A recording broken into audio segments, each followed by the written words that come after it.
On dit que la vie est un long fleuve tranquille. Cette semaine, dans Histoire de se balader, Vincent Châtelain se lance à la découverte de la Seine, paisible au premier abord, mais qui ne livre pas encore tous ses secrets. Prenant sa source en Bourgogne, elle devra parcourir pas moins de 777 km avant de se jeter sur nos côtes normandes. Autant de boucles et de méandres qui nous offrent des paysages magiques et sauvages. Dominique n'a jamais quitté son fleuve et contera à Vincent les anecdotes de son enfance au fil de l'eau. Rendez-vous ensuite au barrage de Pose où Geoffroy étudie les poissons migrateurs. Comment ces espèces franchissent-elles les nombreux barrages de la Seine? C'est ce que vous découvrirez aujourd'hui. Direction au Rouen. Vincent découvrira toutes les missions de la brigade fluviale aux côtés de Christophe, un adjudant-chef de la gendarmerie nationale. Enfin, petite initiation à l'aviron dans un décor unique. Et ça ne sera pas une mince affaire pour Vincent. Histoire de se balader, embarquez avec nous au fil de la Seine.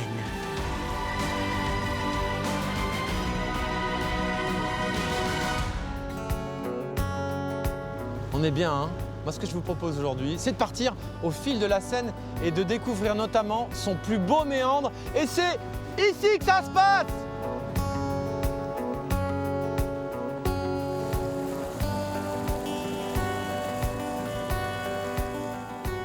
Bon alors, Dominique? Oui, Vincent. Ça fait combien de temps que tu navigues sur la Seine comme ça? Ah, bah officiellement, dans le cadre de mon activité professionnelle, ça fait 7 ans, mais depuis que je me trimballe les fesses sur l'eau, ça fait plus d'une 60aine d'années. Ah, quand même? Oui, T'es un amoureux de la Seine alors? Bah, je suis né, j'ai grandi avec elle, et je fais partie d'une génération de gens qui ont connu la Seine dans ses pires moments. Ouais. Donc, je jubile, je suis très heureux de voir qu'elle évolue dans le bon sens. J'ai connu la Seine mazoutée, j'ai connu la Seine avec des hauteurs de mousse pas croyables. Ouais. À l'aval des barrages, parce que c'était que la Seine, c'était un ruisseau bourré de détergents, de lessive. Ton histoire, c'est quoi? Parce que ce que tu fais aujourd'hui, c'est que tu proposes à des touristes, à des plaisanciers, de se balader sur la Seine et de découvrir ses méandres et la beauté, la douceur de la Seine, c'est ça? Je leur propose de découvrir la plus belle boucle de la Seine que j'ai revendiquée pendant 20 ans. Attention, la plus belle boucle selon Dominique, c'est? C'est la boucle de la Seine des Andelys jusqu'au premier barrage, ce qui reflète tous les secrets de la Seine avec ses méandres, ses îles sauvages, et puis ses bras morts, ses bras secondaires, les reliefs avec les falaises. Et les reliefs, c'est surtout ça qui est impressionnant ici, c'est qu'en fait, bah, si on se retourne... Attends, qu'est-ce qu'on vient de passer là? Là, on vient de passer Château-Gaillard. Oh là là, mais je le découvre au dernier moment là. Alors là, on voit Château-Gaillard dans ses plus grandes dimensions. Château-Gaillard a été construit pour contrôler l'accès au royaume de France qui était tenu par Philippe Auguste.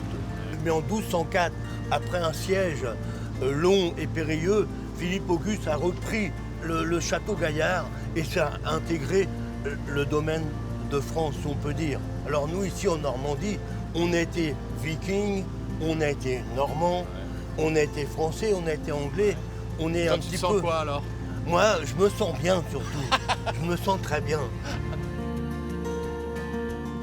Ils sont incroyables ces falaises quand même, Dominique.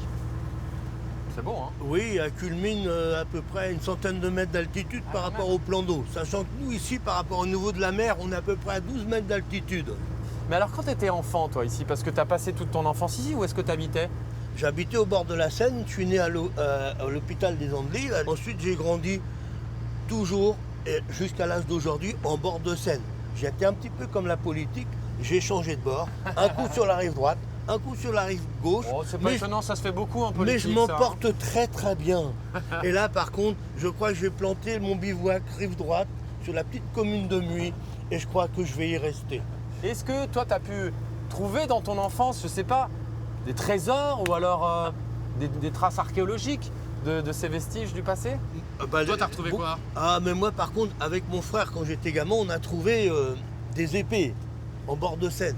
Alors ça veut donc dire qu'aujourd'hui, là, au 21e siècle, si je plonge et que j'arrive à gratter la vase, il y aura peut-être des vestiges du passé. Obligé. Donc moi, gamin, mon rêve de gamin, c'était d'abord traverser la Seine à pied, et puis, en plus, si on la traverse à pied, trouver des trésors. Mais donc en fait, ta passion, le trésor que tu avais trouvé dans la vase enlisée, Aujourd'hui, elle s'est transformée. Ta passion, c'est de faire partager ton amour du fleuve. Ouais, ma passion, c'est de faire partager mon amour. Tu sais, je ne veux pas le raconter au travers un livre, mais le vivre avec les gens.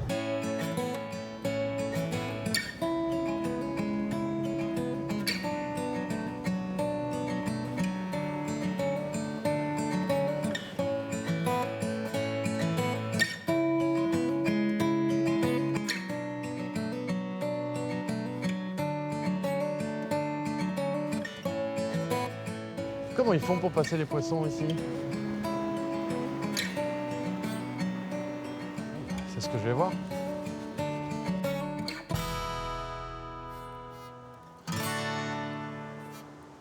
Geoffroy, enchanté. Santé, Geoffroy. Ça va?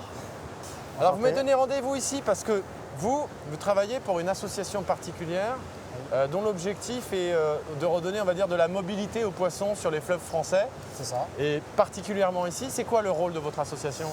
Alors, le rôle de l'association Migrateur que je représente, c'est d'essayer de donner en temps réel des indicateurs qui vont permettre de connaître la situation, l'état de santé des populations de poissons migrateurs qui peuplent nos cours d'eau.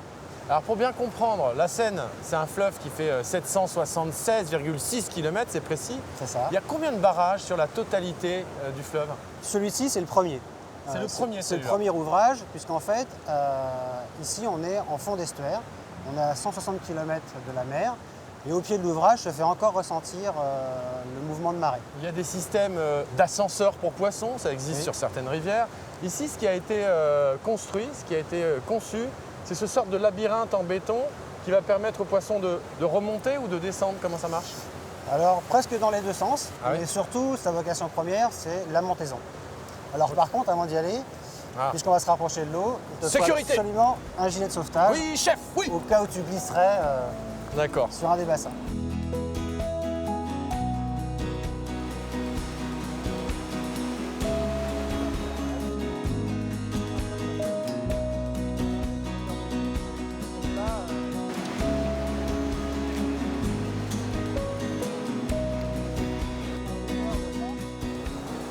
Il y a du débit quand même ici. Ça paraît étonnant qu'un poisson puisse remonter.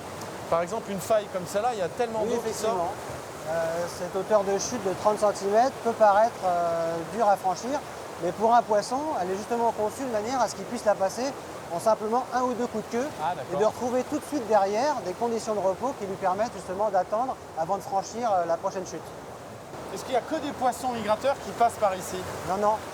En fait, effectivement, la conception à l'origine, c'est vraiment pour faire franchir les grands migrateurs, ceux qui ont besoin de passer du milieu continental au milieu marin pour se reproduire et grossir ou inversement. Ouais, comme les saumons, les truites. C'est ça. Mais toutes les espèces de poissons présents dans la rivière ont besoin de bouger à un moment donné de leur vie.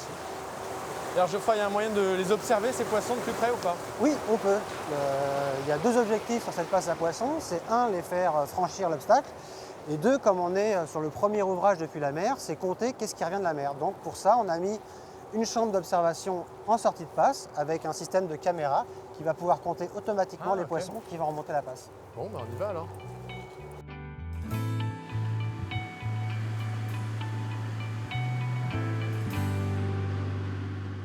Il n'y a pas beaucoup de poissons pour l'instant. Non, effectivement, ça ne peut pas être forcément une visualisation en direct des poissons. Ça se fait par récupération de vidéos, c'est-à-dire qu'une vidéo tourne en permanence 24 heures sur 24, 7 jours sur 7, toute l'année. On est sur 2 voies de passage obligatoires du poisson, sur un champ assez restreint, avec un système de rétroéclairage en néon qui permet de bien voir le poisson, de lui faire une belle silhouette qui va permettre de pouvoir distinguer toutes les espèces qui vont pouvoir franchir l'ouvrage. Qu'est-ce que ça nous donne comme résultat, le fait de pouvoir les compter à travers ces vitres éclairées? Qu'est-ce qu'on apprend comme information? La première chose qu'on apprend, c'est effectivement sur une même espèce, combien d'individus vont remonter le fleuve. Donc ça nous permet de savoir effectivement s'il y a potentiellement de la reproduction naturelle et s'ils se reproduisent à l'amont. Si on en trouve tous les ans et de plus en plus, ça veut dire que le bassin produit naturellement du juvénile, que ces poissons qui sont passés au stade d'adulte se sont reproduits à l'amont, ils ont redévalé pour aller grossir en mer et que ce sont ces enfants qui, une fois adultes, reviennent se reproduire à nouveau. Est-ce que tu as des chiffres par rapport à l'augmentation justement de fréquentation de ces poissons dans la Seine? Alors sur le bassin de la Seine, on sait qu'aujourd'hui, le saumon avait disparu dans les années 1930 Et puis dans les années 2000, avec justement le traitement des effluents des grandes agglomérations comme l'agglomération parisienne, eh bien, l'eau de la Seine est devenue compatible avec la vie piscicole et du coup, ces espèces s'engagent à nouveau dans l'estuaire et peuvent aller se reproduire, alors pas sur l'axe Seine en lui-même, mais sur des affluents voisins. Et on sait très bien aussi que l'axe Oise, dans le département de l'Oise, mais aussi dans le département de l'Aisne, aujourd'hui dénombre des saumons qui sont passés ici. Donc ces saumons qu'on voit en fond d'estuaire, on les retrouve 500 km plus amont sur le département de l'Aisne, là où on ne pensait pas encore il y a quelques temps trouver ces espèces-là, mais il a fallu mettre ces observatoires, décloisonner l'ensemble du réseau fluvial avec ce type de passe à poissons pour justement ces poissons répondent très rapidement et on les retrouve en une année 500 km plus haut.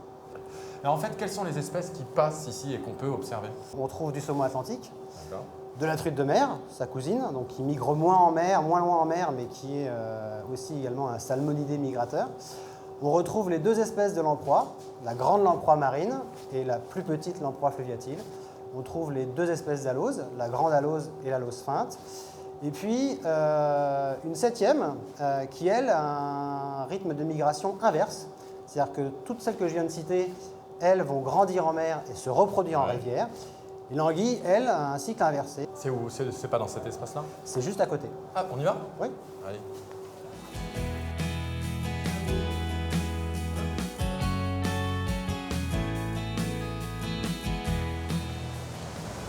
Ah, d'accord. Donc en fait, c'est ce tapis qui permet aux anguilles de remonter alors? C'est ça. En fait, l'anguille, contrairement aux autres espèces, elle remonte les rivières au stade juvénile pour grossir. Elle s'est reproduite en mer et c'est sur le domaine continental qu'elle va effectuer sa croissance. D'accord. Donc comme elle arrive sur des toutes petites tailles et avec des capacités de nage qui sont très limitées, il lui faut des dispositifs qui sont adaptés. Des petites anguilles, on va les regarder. C'est ça. On va les aider un peu? On va les aider. Un peu beaucoup? Il vaut mieux. Ouais. Ah, ils ont l'air hyper fatigués, on va leur faire passer le barrage. On les relâche là-haut? On les relâche là-haut. Allez.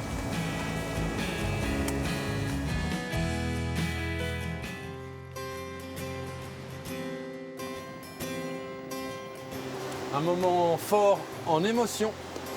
Donc là, on se retrouve donc à l'amont de l'ouvrage. Donc on a dépassé les 5,40 m de chute. Là, elles sont soulagées. Elles sont soulagées, on leur a économisé le trajet. Et donc maintenant, elles peuvent partir librement vers des zones de croissance plus amont sur le bassin.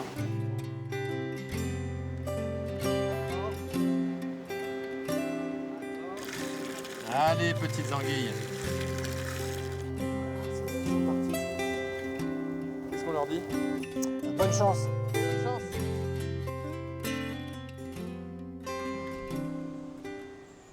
This is the end, beautiful friend.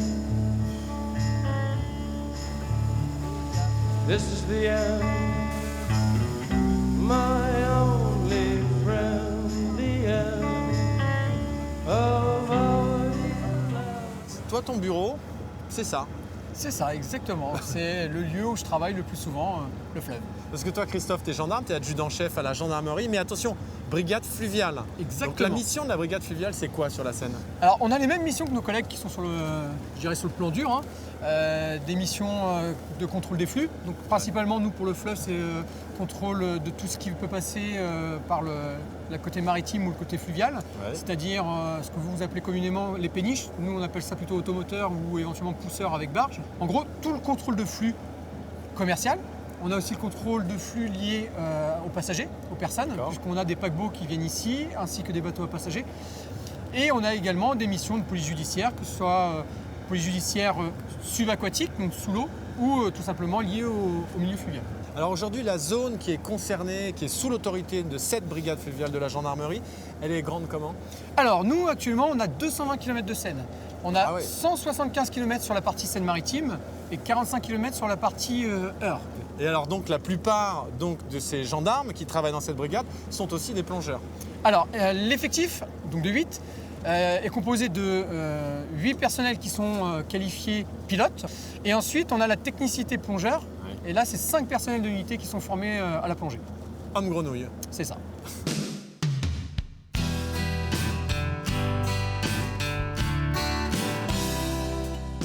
Il y a de la bonne c'est quand même un joli décor pour travailler, hein, avec cette brume là, c'est Oui. incroyable. Super condition. Alors il y a des missions de recherche aussi évidemment de la gendarmerie. J'imagine que là, sous le bateau, il doit y avoir pas mal de choses au fond de la Seine.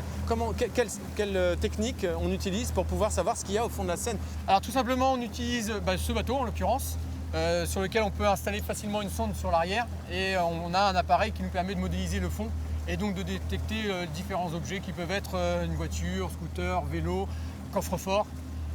Après, quand ça devient trop petit, ça devient un peu plus complexe, donc là ça nous nécessite d'aller plonger pour aller faire des vérifs. Coffre-fort, vous avez bien entendu, coffre-fort. C'est ça. On peut exactement. trouver un coffre-fort ici alors? Tout à fait, on peut en trouver. Récemment, on en a sorti 3 là, pas très loin. C'est pas vrai. Exactement. Rempli ou pas? Non, malheureusement. Et La- ensuite, la c'est le bête, super elle est là. appareil. Exactement, ça c'est le super appareil. Qu'est-ce qu'il y a dedans, on peut regarder? Donc, exactement, hop, on va ouvrir. Donc on se retrouve avec un appareil, sonde sonar. Et grâce aux 2 sondes qui sont installées sur l'arrière, on a une modélisation 3D du fond. Ah oui, d'accord. Donc, ce qui nous permet d'être beaucoup plus précis dans nos recherches et surtout de définir au préalable, avant de plonger, réellement ce qu'on peut avoir au fond. Ça nous évite parfois d'aller plonger sur ce qu'on appelle nous des points hauts, c'est-à-dire simplement une patate sur un sondeur classique. Ah oui, oui. Là, en fait, la modélisation 3D nous permet de dire qu'on est sur un véhicule, plutôt un vélo, un scooter, ou voire un coffre. Quelque chose d'un peu carré, hop, on sait qu'on est susceptible d'avoir quelque chose qui pourrait être un coffre. Donc qu'est-ce qu'on va pouvoir trouver là par exemple? Et avec ben là, cette- par exemple, on sait que pas très loin, on a un véhicule qui a été jeté. Donc on va faire un passage avec le sondeur pour vérifier qu'effectivement le véhicule est bien à l'endroit qu'on nous a donné. D'accord. Donc ma voiture que j'ai laissée tomber la semaine dernière, non. On est susceptible de la trouver. Il y a du mystère quand même dans ce métier, c'est aussi ça qui est attrayant. C'est ça. Alors attends, je regarde. Ah, on commence à voir un truc apparaître là. C'est quoi? Et bien là, ça y est, on va arriver sur le véhicule. Donc un renseignement nous a été donné comme quoi le véhicule devait se situer dans ce secteur. Donc là, le pilote, on lui a donné une trajectoire à prendre et là, il est en train ni plus ni moins que de chercher le véhicule. Ah, on passe juste au-dessus là, oui d'accord. C'est ça. Nous, on voit vraiment qu'il y a 2 roues ici, Ah oui, plus c'est vrai. là, on une le roue voit. là et une dans l'ombre. Donc on est sûr et certain, effectivement, il s'agit bien d'un véhicule. Donc là, ça va nécessiter du coup d'envoyer une équipe de plongeurs pour aller voir à quoi on a affaire exactement. Plongeur, tout de suite ici s'il vous plaît, une voiture à... Ah, vous êtes occupé? Bon bah une autre fois alors. Là, ils sont désolés, ils sont occupés. On va remettre ça dehors. Ah bah ça, on fait ça une autre fois, c'est pas grave.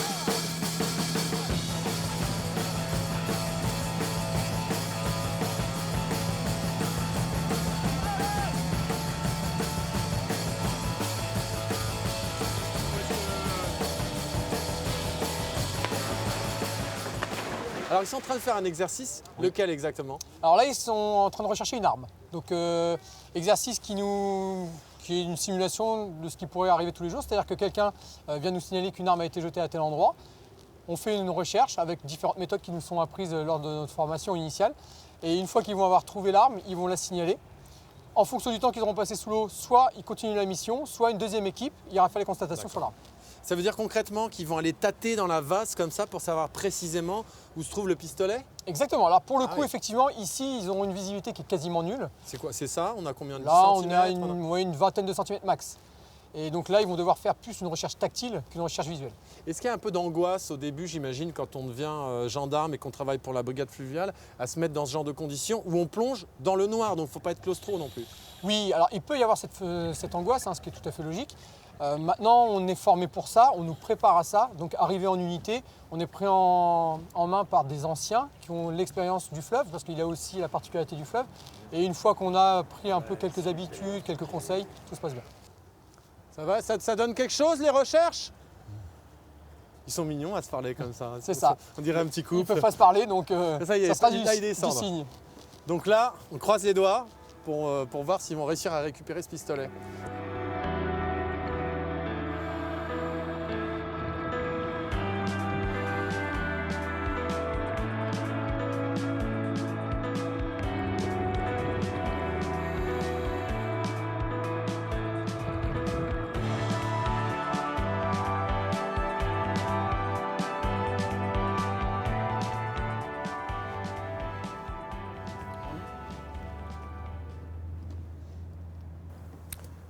Ça veut pas dire zéro, hein, zéro pointé. Ça veut dire OK en plongée. Bon, visiblement, on a une arme avec un chargeur. Vas-y. Donc voilà. Donc l'exercice réussi, hein, ils ont découvert l'arme et en plus ils ont trouvé le chargeur qui était à côté. donc ce qui était loin d'être facile, puisqu'un objet beaucoup plus petit, sachant qu'en bas, ils étaient vraiment dans le noir. Dans un premier temps, on va sécuriser l'arme, et dans un second temps, ils vont avoir fait en dessous, parce qu'il a certainement gardé sur lui, de l'écouvillonnage. C'est-à-dire qu'il a ni plus ni moins que chercher des particules ou des restes, pourquoi pas de peinture, de peau, n'importe quoi. Sous l'eau, ça se fait ça? Exactement. Ah d'accord, c'est Ça peut incroyable. être fait après, pour ça qu'on laisse ça dans le milieu, mais en l'occurrence, il l'a aussi fait en dessous. Ah, pourtant, on pourrait imaginer à l'inverse que l'eau dégrade, on va dire, toutes ces traces, les empreintes ou des choses comme ça. Alors tout à fait, l'eau dégrade, ça c'est une certitude. Néanmoins, il y a, je dirais historiquement, des preuves comme quoi il est possible encore de prélever sous l'eau et avoir du résultat probant. Ah d'accord, incroyable. Voilà. Bravo, Il n'y a plus qu'à sceller. bravo. Well done. Ok les gars, fin de mission.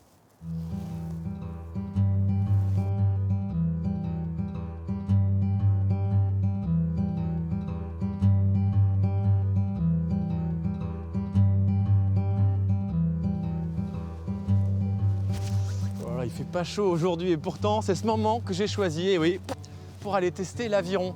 Je suis à Belleboeuf, là, à quelques kilomètres de Rouen. Je vais aller rencontrer 2 champions, dont un jeune qui lui est carrément en culotte courte. Ça s'appelle les Miches.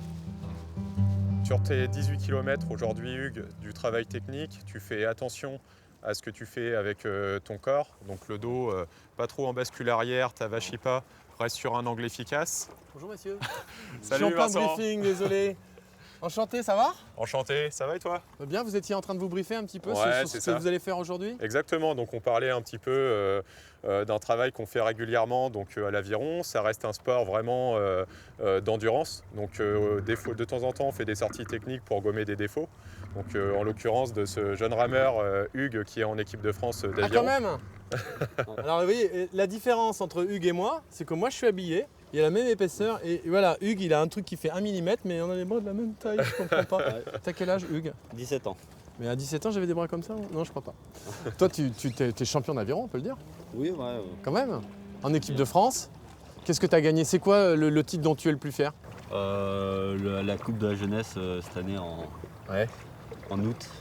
J'ai gagné en double avec mon coéquipier. Exactement. Donc pour ceux qui ne connaissent pas, la Coupe de la Jeunesse, c'est une régate internationale européenne. Donc c'est surtout pour les jeunes, donc entre 16 et 18 ans. Donc il a gagné avec l'équipe de France la Coupe de la Jeunesse. Bravo. Merci. Alors, je pense que je ne vais pas gagner grand-chose avec vous aujourd'hui, si ce n'est le plaisir de pratiquer de l'aviron. J'en ai jamais fait. Donc, moi qui n'y connais absolument rien, d'abord, ça, j'ai entendu dire qu'on appelait ça une pelle. Alors, C'est ça? le vrai nom, justement, l'aviron, c'est le nom des pelles, d'accord? Ah, d'accord. Donc, le bateau, c'est le bateau, l'aviron, c'est le nom des pelles. D'accord. Donc ça, ce sont les 2 avirons alors. Exactement. Donc ce qu'on va te proposer à la limite, c'est d'embarquer avec nous, faire un petit C'est tour dommage, sur il n'y a l'eau. que 2 bateaux. Je suis... Ah non, il y en a un 3e. Ouais. Ok, bon, bah on y va alors? On y va, c'est parti.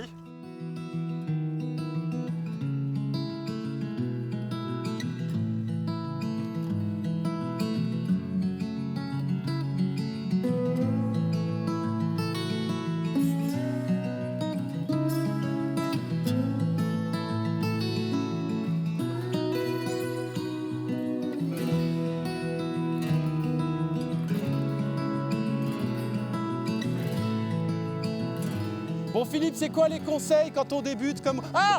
Quand on débute comme moi? C'est déjà d'une d'essayer de garder toujours les mains à la même hauteur. Donc ce que j'appelle à la même hauteur, c'est pas avoir une main plus basse que l'autre, d'accord? Le bon croisement de mains pour avoir le bateau bien à plat, c'est main gauche devant, main droite. Parce que si tu chevauches les mains déjà, ton bateau va pencher un petit peu. D'abord, on passe les mains devant les genoux, ensuite on fléchit les jambes. D'accord. Voilà. Donc ça fait beaucoup d'informations pour quelqu'un. Je vous Qui avoue que je suis débute. totalement paniqué là. Ah! Non mais j'avance, c'est le principal. Cherche pas à mettre de force, essaye de juste garder les mains côte à côte et de bien faire le mouvement, tu vas voir que tu vas commencer à avancer. Oh la vache! Mais j'arrive pas du tout à gérer. Ah, je suis complètement nul. C'est pas croyable.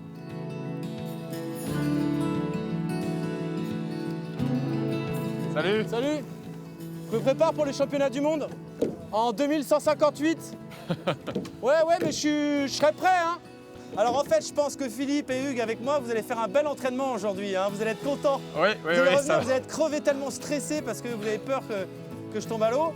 Non, ça va, vous n'avez pas l'air trop stressé. Allez, on avance. Enfin, on recule. Voilà. Garde bien le corps dans l'axe du bateau, sans pencher avec les épaules. Essaye toujours de te déplacer dans l'axe de ton bateau. D'accord. Vous vous rendez pas compte, moi je suis quand même sur un bateau de débutant, hein. C'est la honte absolue. Alors eux, ils sont sur des frêles esquifs tout fins. Il suffit de bouger un cheveu pour que le bateau se retourne. J'imagine pas là l'équilibre qu'il faut avoir pour réussir à être... Oh la vache! Avironiste, avironneur? Rameur. Voilà, c'est mieux comme ça. Bon bah voilà, j'espère que vous aurez aimé cette émission au fil de la Seine, ce fleuve tranquille, paisible. Enfin, ça dépend ce qu'on y fait. En tout cas, c'est pas aujourd'hui que je vais devenir un champion d'aviron. Je vous dis à très bientôt pour de nouvelles aventures d'histoire de se balader si j'arrive à rentrer. Allez, voilà. Ah oh, c'est pas gagné, hein. C'est pas gagné du tout. Je suis complètement rigide et stressé. Ah